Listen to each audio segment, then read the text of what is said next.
안녕하십니까. 한 주간도 주 안에서 잘 지내셨으리라고 그렇게 생각이 들어집니다.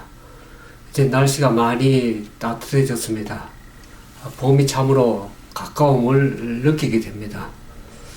그러나 봄이 가까워서 날씨가 이렇게 좋아졌지만 그래도 아직 우리 가운데 이 봄 꽃샘 추위가 아직 남아있는 것 같습니다.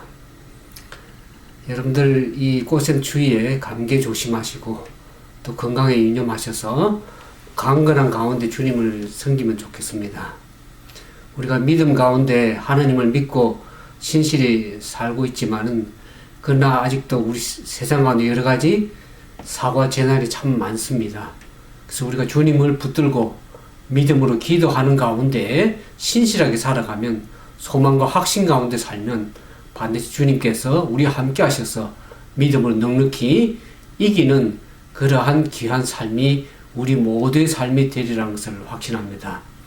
오늘 그와 같은 소망과 확신이 이 말씀을 듣는 저와 여러분 모두에게 넉넉히 임할 걸 믿고 감사드리며 우리가 그렇게 승리하는 그런 우리 모두가 되기를 주님의 이름으로 축원을 드립니다.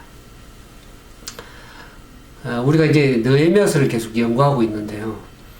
구약 학자들은 느헤미야서를 두 부분으로 이렇게 나누고 있습니다.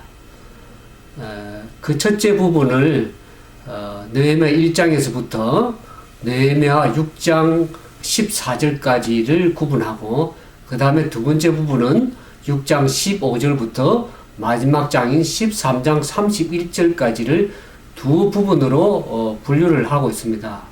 왜 그렇게 두 부분을 구별하냐 그러면 6장 15절에 보면은 이 느헤미야가 예루살렘 성벽을 완성하는 50일 만에 완성하는 그 부분이 나옵니다.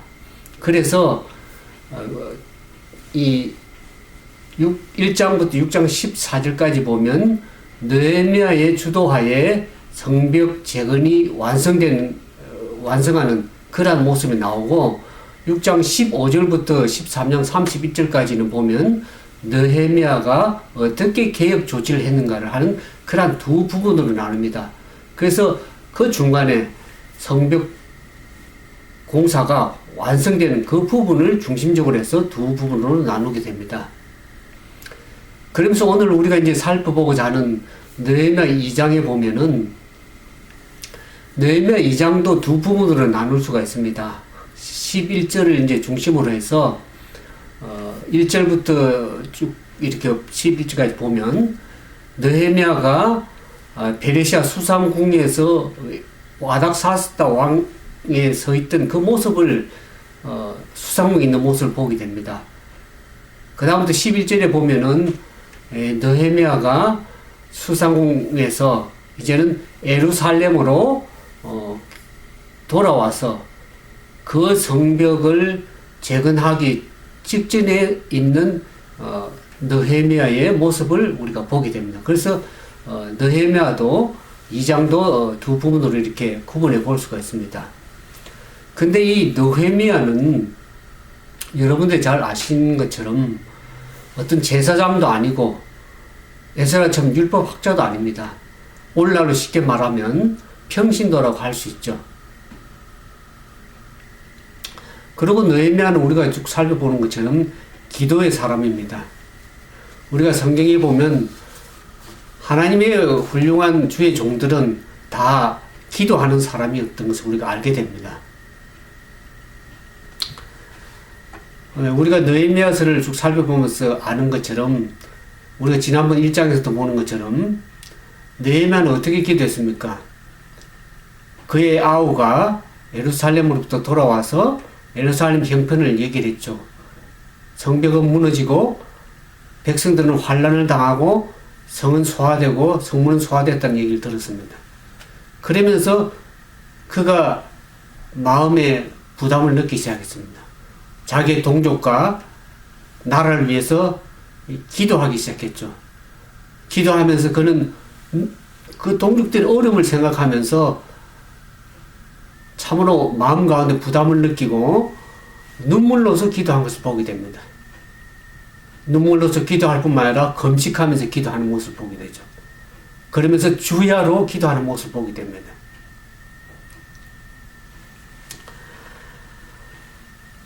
그가 일을 만날 때마다 늘 하나님 앞에 기도하고 그야말로 무릎으로 산 사람이라고 할 수 있겠습니다.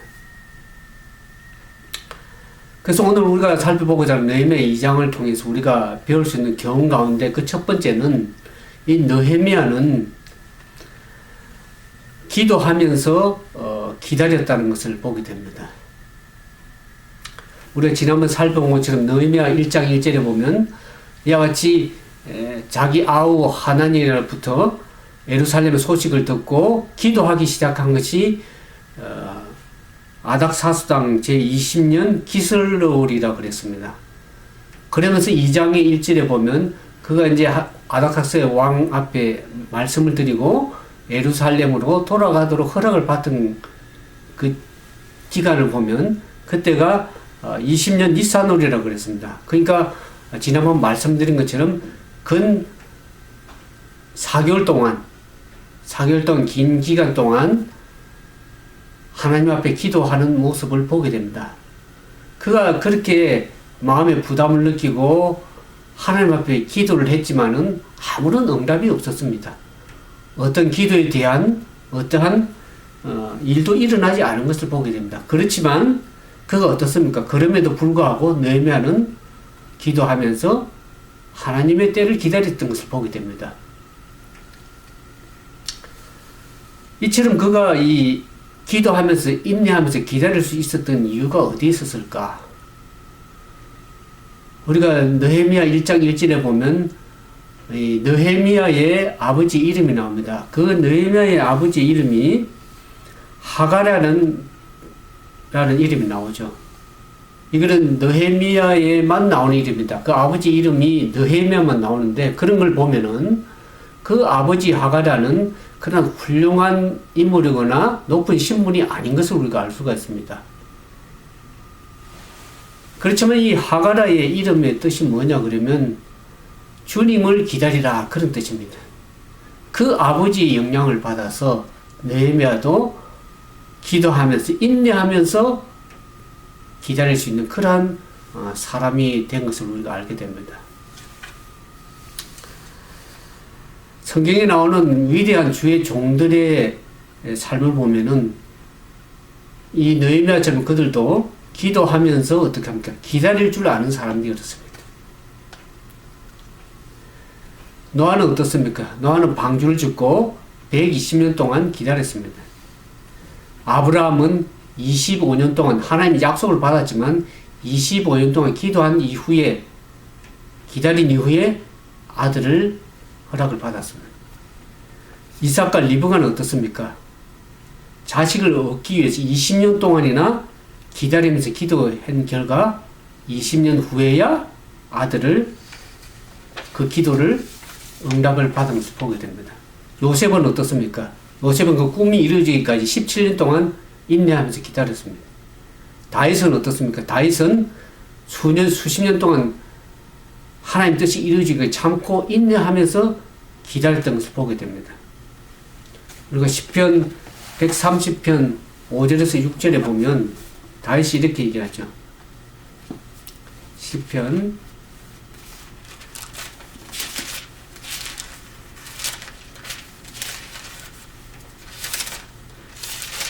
130편 5절에서 6절에 보면 다윗이 이렇게 고백하죠.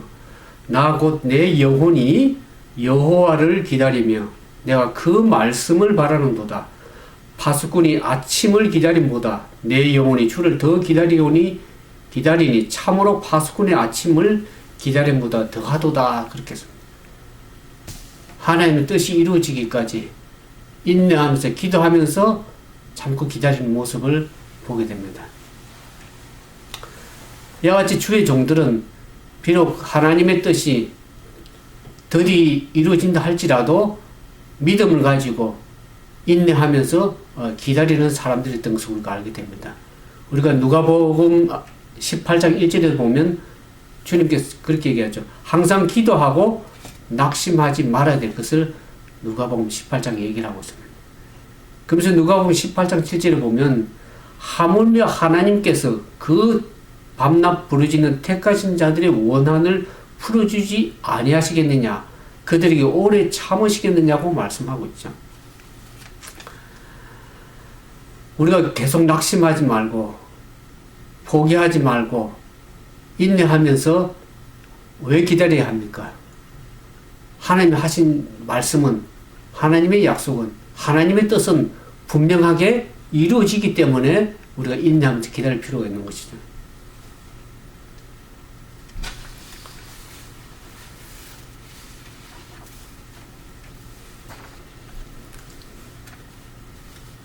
이 느헤미야가 우리가 2장에 보면 비록 왕 앞에 신임을 받는 신하였습니다. 그럼에도 불구하고 느헤미야에게 아닥사스 왕이 어떻게 합니까? 무엇을 요청할 것을 묻죠. 느헤미야가 수심 가운데 있는 것을 보고 내게 무슨 일이 있는가? 그렇게 했을 때 느헤미야가 자기 동족에 대한 나라와 지금 어떤 상편에 있는지를 왕 앞에 얘기를 하면서 자기가 예루살렘에 돌아가서 성을 재건하도록 요청을 했죠. 그럴 때 왕이 그러면 무엇을 어떻게 해줄 것인가 왕이 물었을 때 느헤미야가 어떻게 합니까? 즉시 대답하지 않고 어떻게 합니까?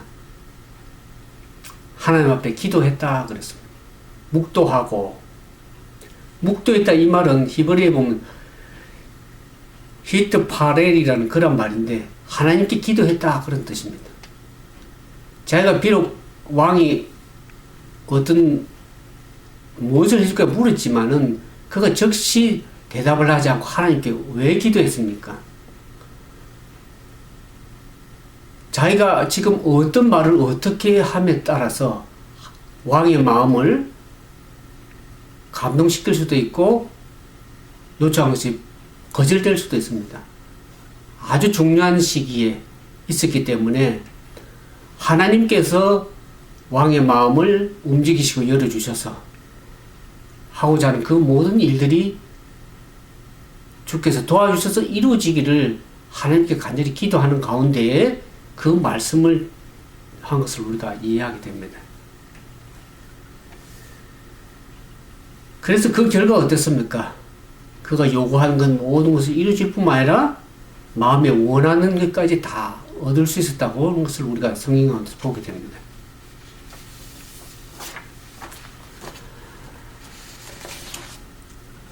그래서 이 보면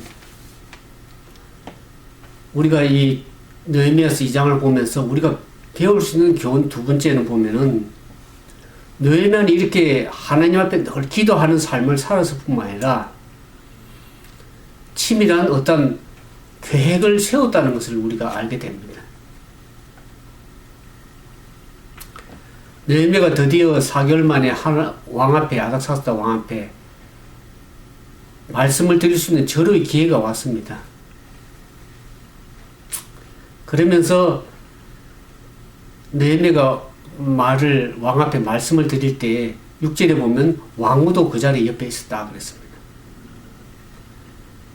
그때 느헤미야가 왕에게 구체적인 제의를 하는 것을 보게 됩니다. 그걸 보면 느헤미야가 단순하게 기도만 해온 것이 아니라 하나님 앞에 철저하게 계획하고 치밀하게 주도하게 계획하고 한 것을 우리가 알 수가 있습니다. 그래서 왕 앞에 얘기를 하죠. 자기가 어느 정도의 휴가 기간을 정해서 그 일을 끝내고 다시 왕에게 돌아오겠다고 하는 왕을 안심시키는 얘기를 하게 됐습니다.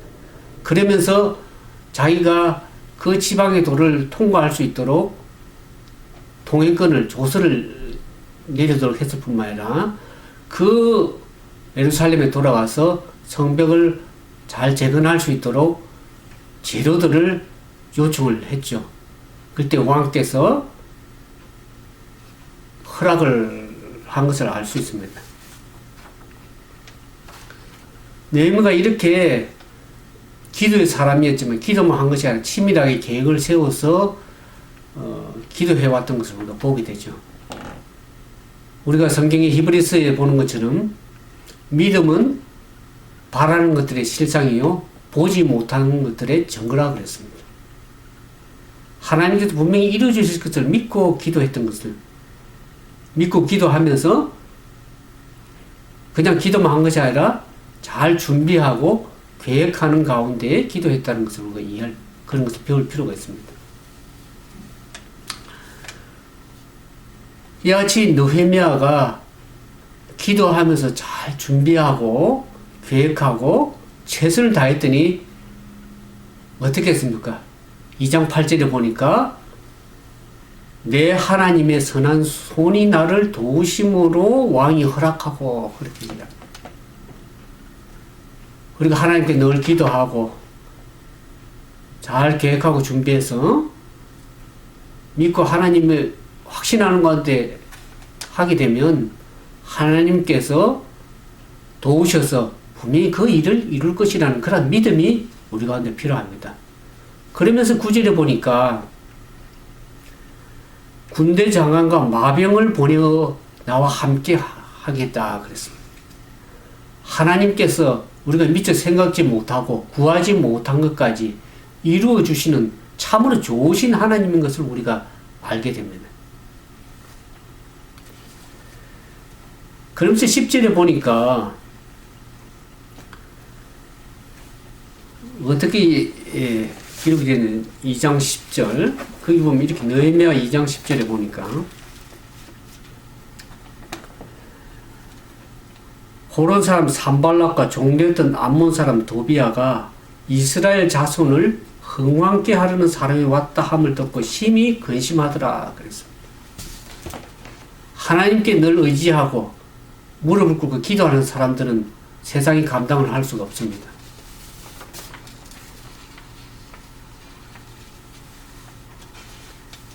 하나님과 함께하는 느헤미야 그 영적으로 살아있는 한 사람을 통해서 사탄과 어둠의 세력은 참으로 근심하는 것을 보게 됩니다. 그들을 하나님 백성들을 방해하고 저지하고 낙담시키게 하는 그 어둠의 세력 그 세력들은 하나님 앞에 무릎을 꿇는 것이죠. 하나님과 함께하는 그 사람 느헤미야를 통해서 영적으로 깊은 잠에 빠졌던 사람들이 다시 깨어나고 회복되고 그래서 영적으로 소생되는 그러한 놀라운 기적의 역사가 느헤미야서를 통해서 우리가 배울 수가 있는 것입니다.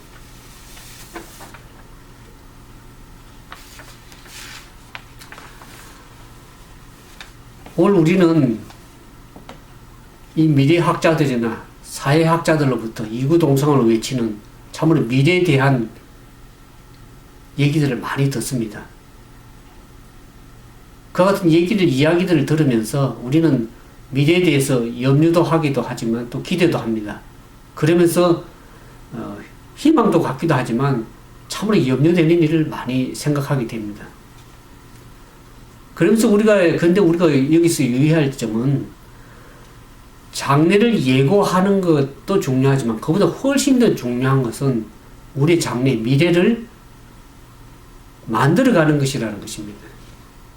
오늘 우리에게 보다 더 중요한 것은 미래를 예고하는 일보다는 미래를 만들어가는 그러한 사람이 되는 것이 더 중요한 일입니다. 미국의 스탠포드 대학의 경영대학원 교수였던 리비트라는 분이 이렇게 얘기를 했습니다. 우리는 지금 미래를 만드는 일보다 미래를 예고하는 일에 더 많은 힘을 쏟고 있다. 그렇게 얘기를 했습니다. 사실 미래를 예고하는 일은 소극적인 일입니다. 그러나 미래를 만들어가는 일, 준비하는 일은 더 적극적인 일이라는 것을 우리가 알 필요가 있습니다.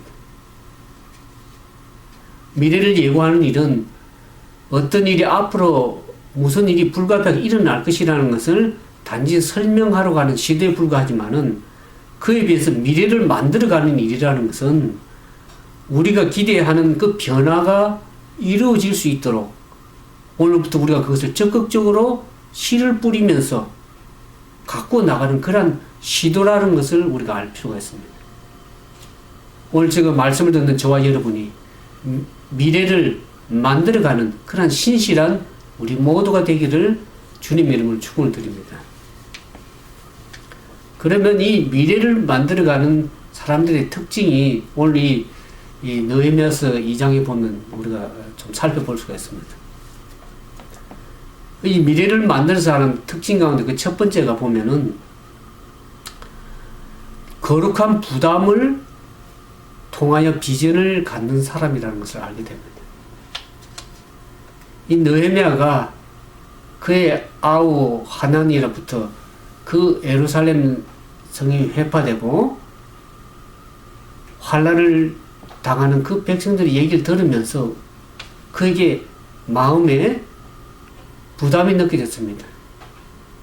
자기 개인의 일도 아니지만은 그것이 자기에게 있는 일처럼 그렇게 마음에 부담을 가지게 되었습니다. 그것을 우리가 쉽게 생각하면 거룩한 부담이라고 제가 말씀을 드리고 있습니다. 거룩한 부담감이 그에게 왔습니다. 그래서 늘 이렇게 예루살렘을 향해서 백성과 예루살렘에서 기도할 때 늘 그의 마음에 거룩한 부담감이 있었기 때문에 얼굴에 슬픈 기색이 왕 앞에 드러나게 됐습니다. 그런 부담감이 있었기 때문에 그는 왕 앞에 참으로 쉽게 그런 얘기를 할 수 없는 상황이었지만은 그가 그렇게 부담감을 가졌기 때문에 그 동족과 예루살렘 위에서 성벽을 재건해야 되겠다고 하는 그러한 강한 압박감이 있었기 때문에 왕 앞에 담대하게 그렇게 말을 할 수 있다 그렇게 생각이 들어죠. 이 느헤미야의 경우에 보면 하나님의 이 얘기 보고가 부담을 창출했고 그 부담이 결국은 어떻습니까? 거룩한 비전을 갖게 만들었습니다. 오늘 우리는 어떻습니까? 먼저 비전을 가지려고 합니다. 그러나 하나님께서는 먼저 우리에게 거룩한 부담을 주셔서 비전을 갖도록 그렇게 하시는 분이 우리 하나님이십니다. 그 다음에 이 미래를 만들어가는 사람들의 특징 가운데 두 번째 보면은 함께 삶을 나누고 동력해 나가는 사람들이라는 것을 알게 됩니다. 우리가 느헤미야서를 살펴보면은 느헤미야는 자기 혼자 모든 일을 하려고 하지 않았습니다. 모든 일의 분담을 나눠서 사역을 해 나갈 수 있도록 그렇게 한 것을 알게 됩니다. 그래서 성벽 재건을 위해서 적재적소에 필요한 사람들을 배치해서 더불어서 일할 줄 아는 그러한 사람인 것을 우리가 알게 됩니다. 이 느헤미야와 에스라는 서로 협력해서 기원전 5세기 말에 이 흩어진 유대 사회를 토라를 중심으로 바로 서는 공동체, 유대인 공동체를 다져나갔습니다. 느헤미야는 평신도였고 에스라는 그야말로 율법학자인 전문가였습니다. 평신도와 전문가의 협력하는 팀 사역이라고도 할 수 있겠죠. 에스라는 유대 사회를 유대인들을 말씀 안에서 다져나가는 일을 했고 느헤미야는 어떻습니까? 유대 공동체 밖에서 신앙을 굳게 세워나가는 그러한 일을 서로 협력해서 해나간 것을 알게 됩니다.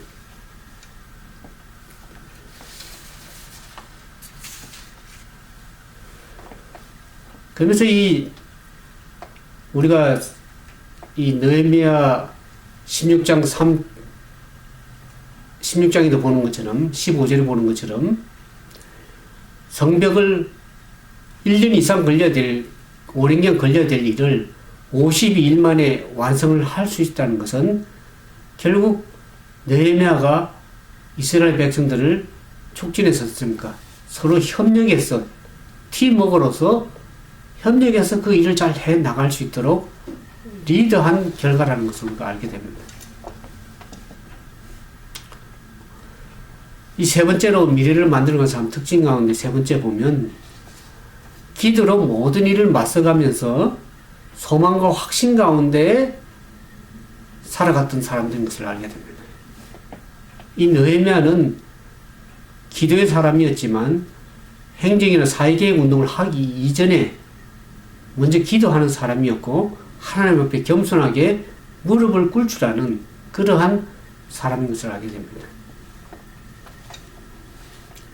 그러면서 느헤미야는 자기 닥쳐오는 그런 좌절과 어려운 그런 일들을 가운데서도 분노하지 않고 하나님 앞에 겸손히 기도하면서 순간순간 좌절과 분노를 극복하는 힘을 기도로부터 얻었다는 것을 우리가 알게 됩니다. 우리가 느헤미야서를 통해서 이 느헤미야에게 우리가 이 돋보이는 배울 수 있는 가운데 하나는 자기가 계획한 그 사역, 하나님께 주신 그 비전이 분명하게 마침내 하나님께서 이루어 주실 것이라는 것. 하는 그런 소망과 확신을 그가 분명히 가지고 있다는 것이죠. 그래서 우리가 이 마지막 느헤미야 2장 20절에 보면 어떻습니까? 하반절에 그렇게 얘기를 하죠. 하늘의 하나님이 우리로 형통케 하셨다. 그렇게 고백합니다. 하늘의 하나님이 우리로 하여금 그 일을 성공하게 이루어 주셨다는 것을 얘기를 하고 있죠. 인간 세상에 불가능한 일도 하나님의 가능으로 판단하는 하나님께서 이루어 주실 거라는 그런 소망과 확신을 느헤미야는 가지고 있다는 것이죠. 그러면서 이 느헤미야 2장 20절에도 그와 같은 얘기가 나오지만 느헤미야 8장 10절에도 보면 느헤미야는 이렇게 또 고백을 하죠. 여호와를 기뻐하는 것이 너희의 힘이라 그랬습니다. 늘 그의 삶의 중심이 내가 중심이 아니라 하나님 중심적인 그러한 삶을 살아가는 것을 보게 됩니다.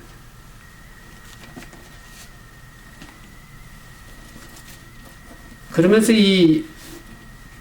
우리가 이 잠언 4장 7절에 보면 시편 127편 1절에 보겠습니다. 시편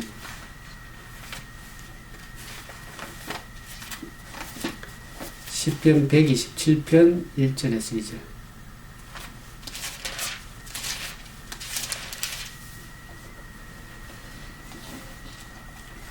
시편 127편 1절에서 2절의 말씀을 봉독하겠습니다. 여호와께서 집을 세우지 아니하시면 세우는 자의 수고가 헛되며 여호와께서 성을 지키지 아니하시면 파수꾼의 경성함이 헛서로다. 너희가 일찍 일어나고 늦게 누우며 수고의 떡을 먹음이 헛되도다. 그랬습니다. 이 느헤미야가 4장 7절에서 9절에 보면 느헤미야 4장 7절에서 9절에 보면